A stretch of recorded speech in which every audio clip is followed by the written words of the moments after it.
বাংলাদেশের আপডেট সংবাদে আপনাদেরকে স্বাগত। শুরুতেই সংবাদ শিরোনাম। শুরুতেই জানিয়ে দেব একটি গুরুত্বপূর্ণ ভয়ঙ্কর সংবাদ। ইউনূসের কোর্ট চালায় বিএনপি কোণঠাসা, বাড়ছে গণবিক্ষোভ। থাকছে বিস্তারিত প্রতিবেদনে। এরপর জানিয়ে দেব মুজিবের মাজার রক্ষায় তৈরি হাসিনার কমান্ডো বাহিনী, বুধবার বড় অশান্তির আশঙ্কা বাংলাদেশে। থাকছে বিস্তারিত প্রতিবেদনে।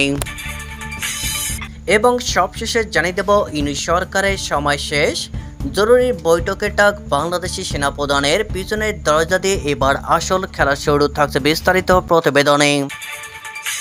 এতক্ষণে শুনছিলেন সংবাদ শিরোনাম, এবারে বিস্তারিত।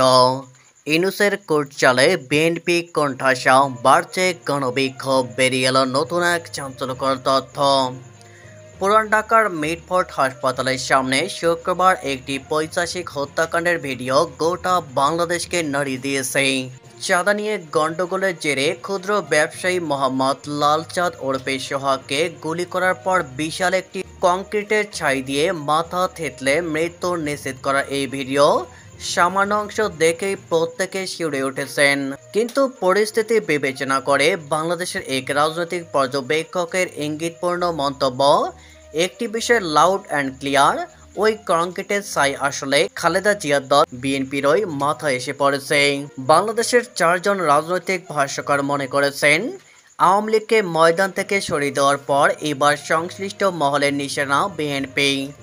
মোহাম্মদ ইউনূসের অন্তর্বর্তী সরকারের আমলে মত প্রকাশের স্বাধীনতা যা হাল, তাতে এই ভাষ্যকারেরা কেউ ভারতীয় মিডিয়ার নাম প্রকাশের ঝুঁকি নিতে চাইছেন না।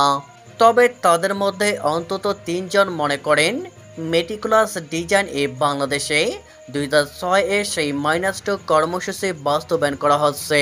অর্থাৎ প্রধান দুই রাজনৈতিক দল আওয়ামী লীগ ও বিএনপিকে রাজনীতির মাঠের বাইরে পাঠিয়ে মৌলবাদী শক্তির হাতে ক্ষমতা তুলে দেওয়াই লক্ষ্য। এদের মতে আওয়ামী লীগ এখন কার্যত দেশ ছাড়া, এবার বিএনপি নিশানায়। শুক্রবারের হত্যাকাণ্ডের ঘটনায় মানুষের যাবতীয় ক্ষোভ এসে পড়েছে বিএনপির ওপরে। কারণ পুলিশের দাবি, ব্যবসায়ীর সঙ্গে চাঁদা নিয়ে বিএনপির শাখা সংগঠন, ছাত্রদল ও যুবদলের গোলমাল হয়েছিল। ব্যবসায়ীর কাছ থেকে চাঁদা চাওয়ার কারণে দলের 5 যুবক ও ছাত্র নেতাকে বহিষ্কার করে ভাবমূর্তি বাঁচাতে চেয়েছেন খালেদা জিয়ার দল। কিন্তু গোটা ঘটনায় বিএনপির জনপ্রিয়তা ধ্বংসের একটি পরিকল্পিত ছক খুঁজে পাচ্ছেন পর্যবেক্ষকদের অনেকেই। বিএনপির তরফে দাবি করা হয়েছে, ওই ব্যবসায়ী তাদের প্রাক্তন কর্মী। তার সঙ্গে দলের কয়েকজন নেতা চাঁদা নিয়ে গোলমাল হয়েছে সত্য, কিন্তু এই হত্যাকাণ্ডে তারা জড়িত নয়। অন্য কেউ পরিকল্পনা মাফিক ঘটনাটি ঘটিয়েছে বিএনপির ওপরে দোষ চাপিয়ে মানুষের ক্ষোভ তৈরির উদ্দেশ্যে। পুলিশ ভিডিও দেখে যে 4 জনকে গ্রেফতার করেছে তারা সকলেই বলেছে খুনের সময় ঘটনাস্থলে থাকলেও হত্যাকাণ্ডে যুক্ত নয়। সূত্রের খবর, লন্ডনের প্রধান উপদেষ্টা ডক্টর মোহাম্মদ ইউনূসের সঙ্গে বৈঠকের পরে বিএনপির ভারপ্রাপ্ত চেয়ারম্যান তারেক রহমান দলীয় নেতৃত্বকে নির্দেশ দিয়েছিলেন, কোনোভাবে সরকারের সঙ্গে বিরোধে যাওয়া যাবে না। মিয়ানমারের করিডোর এবং চট্টগ্রাম বন্দর বিদেশিদের হাতে তুলে দেওয়া নিয়েও দল মুখ বন্ধ রাখবে। হয়েছে তাই, তারেকের নির্দেশে আন্দোলন গুটিয়ে মেয়র হওয়ার দাবি ত্যাগ করে ঘরে ফিরে গিয়েছেন বিএনপির নেতা ইশরাক হোসেন। কিন্তু মিটফোর্ড হত্যাকাণ্ডের পরে সেই তারেক রহমানই শনিবার ইউনূসের সরকারের মতিগতি নিয়ে গুরুতর প্রশ্ন তুলেছেন।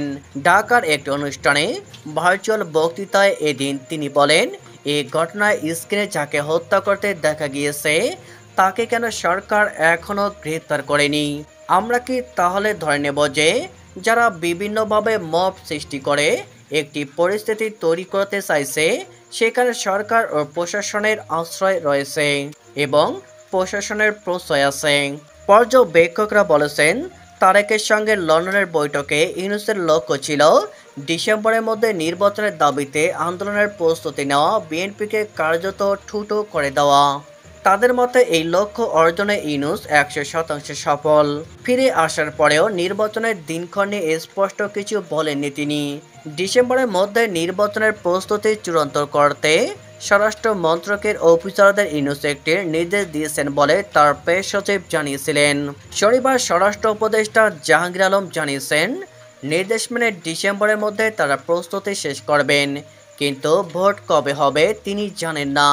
ইউনূস লন্ডন থেকে ফিরতেই সরকারের দুই সর্বোচ্চ প্রভাবশালী দল জামায়াত ইসলাম এবং এনসিপি পৃথক পৃথক অভিযোগ তুলে এখনই নির্বাচন না করার দাবি জানায়। লক্ষণীয়, জামাত যে মবতন্ত্রের অভিযোগটি তোলে এবং এনসিপি জুলাই সনদ না হওয়া ও নতুন সংবিধান প্রণয়ন না হওয়ার অভিযোগে নির্বাচনের বিরোধিতা করে, তার সবগুলিরই লক্ষ্য বিএনপি। এর মধ্যে ঐক্যমত্য কমিশনের সঙ্গে ইউনূস ঘোষণা করেছেন নতুন সংবিধান, মহিলা আসনগুলিকে সরাসরি নির্বাচন, সংবিধান সংশোধনের প্রক্রিয়া বা সাংবিধানিক পদগুলিতে নিয়োগ প্রক্রিয়া নিয়ে ঐক্যমত্য না হওয়া পর্যন্ত নির্বাচনের চিন্তাই করা হবে না। এই গুরুতর বিষয়গুলিতে জামায়াত ও এনসিপি একমত হলেও বিএনপি ভিন্ন মত। যেমন তারা পুরনো সংবিধান বাতিলের পক্ষপাতী নয়, সাংবিধানিক পদগুলিতে নিয়োগের জন্য অনির্বাচিত একটি কমিশন গঠনও বিএনপি চায় না, কিন্তু সরকার এগুলি চায় জামায়াত ও এনসিপিও। বিশ্লেষকদের একাংশের দাবি, এভাবে নির্বাচন এগোনোর প্রশ্নে বিএনপির ঘাড়ে বন্দুক তুলে দেওয়ার কৌশল নিয়েছেন ইউনূস, যা নিছক ব্ল্যাকমেল ছাড়া কিছুই নয়। এর মধ্যে গত ৪৮ ঘন্টায় বিএনপির বেশ কয়েকটি দপ্তর পুড়িয়ে দিয়েছে সাধারণ ছাত্ররা, যার পিছনে রয়েছে জামায়াত ও এনসিপি। একের পর এর যুব ও ছাত্রনেতা বিএনপি থেকে ইস্তফা দিচ্ছেন। এক পর্যবেক্ষক বলছেন, এরপরে জঙ্গি দল তকমা দিয়ে বিএনপির রেজিস্ট্রেশন বাতিলের চেষ্টা হলেও অবাক হব না। মুজিবের মাজার রক্ষায় তৈরি হাসিনার কমান্ডো বাহিনী, বুধবার বড় অশান্তির আশঙ্কা বাংলাদেশে জুলাই আগস্ট আন্দোলনের বর্ষপূর্তিতে দেশব্যাপী পদযাত্রা শুরু করেছে সাবেক বৈষম্যবিরোধী ছাত্র নেতৃত্বের হাতে তৈরি জাতীয় নাগরিক পার্টি এনসিপি। তাদের মিছিলে সবাই ভিড় জমাতে হাজির থাকছে জামায়াত ইসলামী ও তাদের ছাত্র সংগঠন ছাত্র শিবির। গোপালগঞ্জ জেলার টুঙ্গিপাড়ায় রয়েছে বঙ্গবন্ধু শেখ মুজিবুর রহমানের মাজার, যেটি একটি জাতীয় সৌধ। সেই মাজারের ওপর হামলা চালাতে পারে এনসিপি জামায়াত ছাত্র শিবিরের ক্যাডার বাহিনী। আওয়ামী লীগ গোপালগঞ্জ সহ লাগোয়া সব জেলার নেতা কর্মীদের এই মর্মে সতর্ক করেছে। দলে হোয়াটসঅ্যাপ গ্রুপগুলিতে এই বার্তা ছড়িয়ে দেওয়া হয়েছে। হামলার চেষ্টার এই ধরনের যে কোনো প্রচেষ্টা রুখে দিতে পাল্টা প্রস্তুতি নিয়েছে আওয়ামী লীগ তৈরি হাসিনার ক্যাডাররা, যাদের পোশাকি নাম মুজিব বাহিনী। হামলার চেষ্টা হলে সশস্ত্র এই বাহিনী ঝাঁপিয়ে পড়বে, এমনটাই পাল্টা প্রস্তুতি নিয়ে রেখেছে মুজিব হাসিনার দল। তবে সোম ও মঙ্গলবার দলের তরফে সেনা ও পুলিশের সঙ্গে যোগাযোগ করে বঙ্গবন্ধুর মাজার রক্ষায় সর্বোচ্চ সতর্কতা অবলম্বনের আর্জি জানানো হবে। আওয়ামী লীগের এক নেতার কথায়, আমরা অশান্তি চাই না, তবে বঙ্গবন্ধুর মাজারে কেউ টোকা দিলে রক্তগঙ্গা বয়ে যাবে। স্বভাবতই ওই দিন বড় ধরনের অশান্তির আশঙ্কা করা হচ্ছে। আওয়ামী লীগ নেতারা জানিয়েছেন, তাদের কাছে খবর গোপালগঞ্জ শুধু নয়, খোদ টুঙ্গিপাড়া এবং আশপাশের জেলাগুলিতে এনসিপি, জামায়াত শিবির ও বিএনপির সশস্ত্র বাহিনী বিভিন্ন জনের বাড়িতে আশ্রয় নিয়েছে। সুযোগ বুঝে তারা মুজিবের মাজারটি ধ্বংস করার চেষ্টা চালাবে। ইউনূস সরকারের সময় শেষ, জরুরি বৈঠকের ডাক বাংলাদেশি সেনাপ্রধানের পিছনের দরজা দিয়ে এবার আসল খেলা শুরু। মোহাম্মদ ইউনূসের নেতৃত্বাধীন বাংলাদেশের অন্তর্বর্তীকালীন সরকারের সময়কে ঘনিয়ে এসেছে, তেমনই জল্পনা শুরু হয়েছে। একটি মহলের তরফে দাবি করা হয়েছে, আচমকাই জরুরি ভিত্তিতে বৈঠক ডেকেছেন বাংলাদেশের সেনাপ্রধান জেনারেল ওয়াকারুজ্জামান। ইউনূসের সিদ্ধান্ত নিয়ে অসন্তুষ্ট থাকার পাশাপাশি তিনি ভবিষ্যতের ব্লুপ্রিন্ট তৈরি করতে চান বলে ওই মহলের তরফে দাবি করা হয়েছে। সেনা সূত্র উদ্ধৃত করে সংবাদ মাধ্যম নিউজ 18 এর প্রতিবেদনে জানানো হয়েছে, আগামী দিনে কী পদক্ষেপ করা হবে তা নিয়ে জরুরি ভিত্তিতে বৈঠক ডেকেছেন বাংলাদেশের সেনাপ্রধান। তিনি চান যত দ্রুত সম্ভব যেন নির্বাচনের ঘোষণা দেন ইউনূসের নেতৃত্বাধীন সরকার। তবে সেটা বাদ দিয়ে ইউনূসের আমলে বিদেশি হস্তক্ষেপের বিষয়টি নিয়ে সেনাপ্রধান সব থেকে বেশি উদ্বিগ্ন হয়ে পড়েছেন বলে ওই রিপোর্টে জানানো হয়েছে। ওই রিপোর্ট অনুযায়ী বাংলাদেশি সেনা সূত্রে দাবি করা হয়েছে যে ইউনূসকে বিভিন্ন বিদেশি এজেন্সির পুতুল হিসাবে দেখা হচ্ছে। যেভাবে বিদেশি হস্তক্ষেপ দেখা যাচ্ছে সেটা তো উদ্বেগের বিষয়।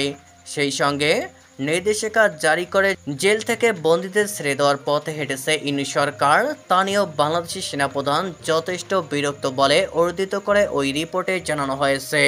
সেই আবহে পিছনের দরজা দিয়ে বাংলাদেশের সেনাপ্রধান বিশেষ চেষ্টা চালাচ্ছে বলে সূত্র উদ্ধৃত করে ওই রিপোর্টে জানানো হয়েছে। ওই রিপোর্ট অনুযায়ী প্রাথমিকভাবে ইউনূসকে সাহায্যের চেষ্টা করলেও বিদেশি হস্তক্ষেপের কারণে দ্রুত নির্বাচন চায় জেনারেল ওয়াকারুজ্জামান। সেই পরিস্থিতিতে গণতন্ত্রের স্বার্থে নির্বাচনের লড়াইয়ের জন্য ইতিমধ্যেই পিছনের দরজা দিয়ে বিভিন্ন দলের সঙ্গে আলোচনা শুরু করেছে ওয়াকারুজ্জামান। এমনিতে দ্রুত নির্বাচনের জন্য বাংলাদেশের অন্তর্বর্তী সরকারের উপর চাপ বাড়াচ্ছে বিএনপিও। এমনকি বিএনপির মহাসচিব মির্জা ফখরুল ইসলাম আলমগীর তো সরাসরি অভিযোগ করেছেন নির্বাচন যাতে পিছিয়ে দেওয়া যায় সেজন্য চক্রান্ত হচ্ছে। যদিও বাংলাদেশের সেনাপ্রধান দ্রুত নির্বাচন করানো বা জরুরি বৈঠকের বিষয়ে সরকারিভাবে কোনো মন্তব্য করেনি।